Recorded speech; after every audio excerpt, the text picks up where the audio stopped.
Assalamualaikum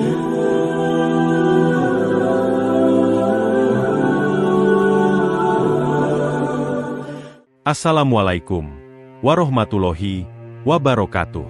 Sahabat Mumtana, sebelum menyimak kisah cerita hari ini, saya sarankan untuk menulis sholawat kepada Nabi di kolom komentar. Semoga sholawat kita menjadi penolong kita kelak di padang mahsyar. Kami doakan semoga kalian mendapatkan rezeki yang barokah dan diberi kemudahan oleh Allah Subhanahu wa Ta'ala dalam menjalani kehidupan sehari-hari. Adiba melangkah mantap melewati gerbang universitas di Los Angeles, kota yang menjadi simbol kebebasan sekaligus tantangan. Ia memilih jurusan filsafat agama, bidang yang penuh perdebatan, namun juga peluang untuk berdialog tentang iman.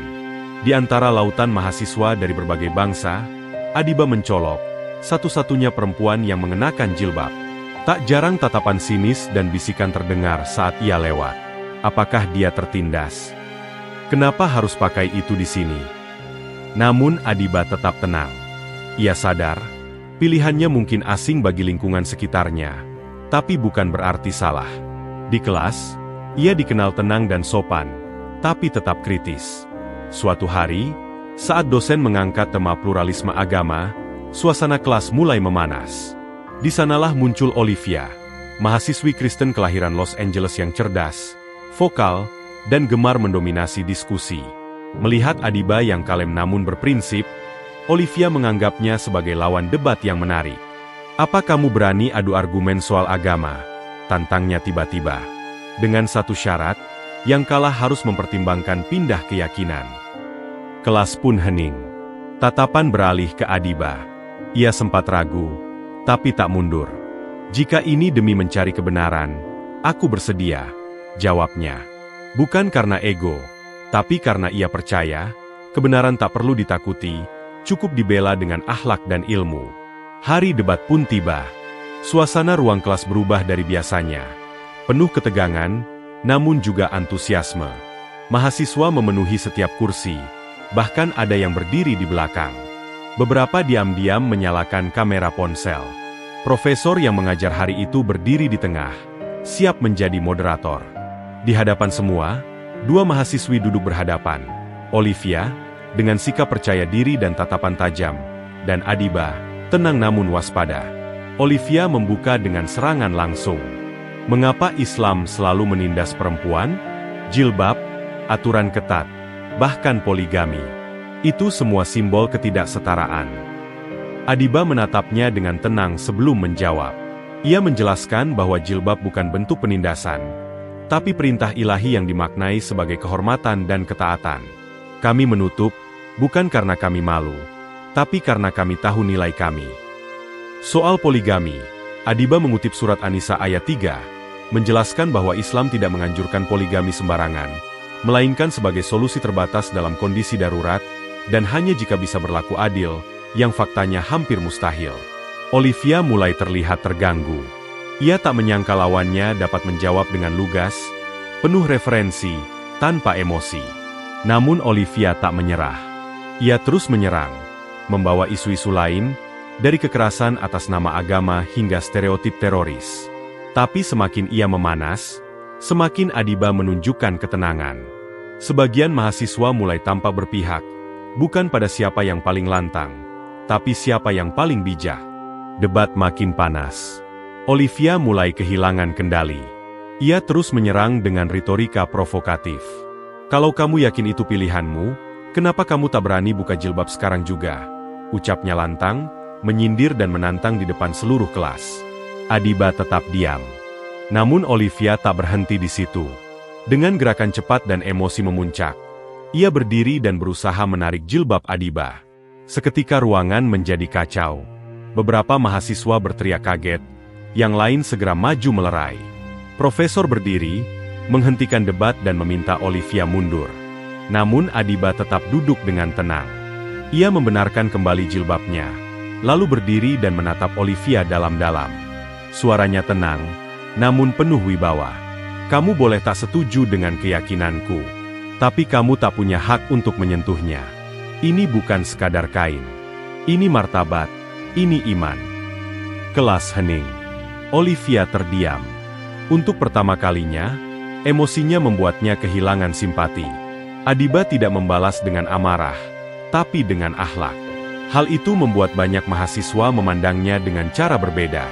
Mereka mulai melihat kedalaman keyakinan, bukan hanya penampilan luar. Setelah situasi tenang, Adiba meminta debat dilanjutkan. Kalau kamu benar-benar ingin mencari kebenaran, kita lanjut. Tapi dengan adab, bukan amarah. Olivia tak menjawab, tapi duduk kembali. Wajahnya tampak bingung, bahkan sedikit malu. Dari titik itu, suasana debat berubah menjadi lebih reflektif. Untuk pertama kalinya, Olivia mulai mendengarkan, bukan hanya menyerang. Setelah insiden yang menegangkan, suasana kelas berubah. Olivia tak lagi menyerang seagresif sebelumnya. Ia tampak lebih tenang, tapi juga lebih serius. Dengan suara yang lebih pelan, ia melontarkan pertanyaan yang jauh lebih dalam. Kalau Yesus bukan Tuhan dalam Islam, lalu siapa Tuhan kalian sebenarnya? Adiba menarik napas, lalu menjawab dengan tenang, Yesus dalam Islam adalah Nabi Isa, utusan Allah yang mulia, dilahirkan tanpa ayah sebagai tanda kekuasaannya. Kami mencintainya, menghormatinya, tapi kami tidak menyembahnya. Tuhan kami adalah Allah yang Maha Esa. Dia tidak beranak dan tidak diperanakan. Dia tidak membutuhkan apapun, tapi semua bergantung kepadanya. Penjelasan itu mengguncang Olivia. Ia menatap Adiba dengan pandangan heran, bukan karena tidak setuju, tetapi karena terkejut. Kalian menghormati Yesus? Tanyanya pelan. Dengan sepenuh hati, jawab Adiba. Kami percaya ia lahir dari Maryam yang suci, membawa mukjizat, dan akan kembali menjelang akhir zaman. Kelas menjadi hening.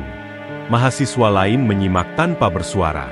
Untuk pertama kalinya, Olivia tampak kehilangan kata-kata. Ia terdiam sejenak, lalu bertanya lagi, kalau begitu, kenapa agama-agama justru saling membenci? Adiba tersenyum kecil. Karena kita lebih sering mempertahankan identitas, bukan mencari nilai kebaikan. Kita sibuk membela simbol, tapi lupa menyelami makna. Kalimat itu menancap dalam. Olivia menunduk.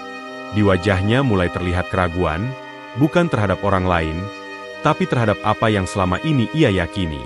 Ia mulai melihat bahwa kebenaran bisa datang lewat kelembutan, bukan hanya logika. Debat hari itu berakhir bukan dengan teriakan, tapi keheningan yang menyadarkan. Hari-hari berlalu setelah debat itu, dan Olivia tak lagi sama. Ia tak lagi mendominasi diskusi kelas, tak lagi mencari celah untuk menyerang. Sebaliknya, ia mulai mendekati Adiba di luar jam kuliah, tak lagi sebagai lawan, tetapi sebagai pencari. Diam-diam, Olivia mulai membaca Al-Quran terjemahan dalam bahasa Inggris. Ia juga menonton video ceramah dari cendekiawan Muslim, dan menghadiri diskusi keagamaan yang terbuka di kampus. Ia mulai menyadari bahwa banyak hal yang selama ini ia percayai tentang Islam hanyalah bias media, dan asumsi lama yang tidak berdasar. Salah satu momen yang paling menyentuh hatinya, adalah ketika ia melihat Adiba sedang sholat di taman kampus. Dengan gerakan yang tertib, penuh hikmat, dan tanpa peduli pada sekelilingnya, Adiba sujud dengan penuh ketundukan. Saat itulah Olivia merasa ada kedamaian yang tak pernah ia rasakan sebelumnya.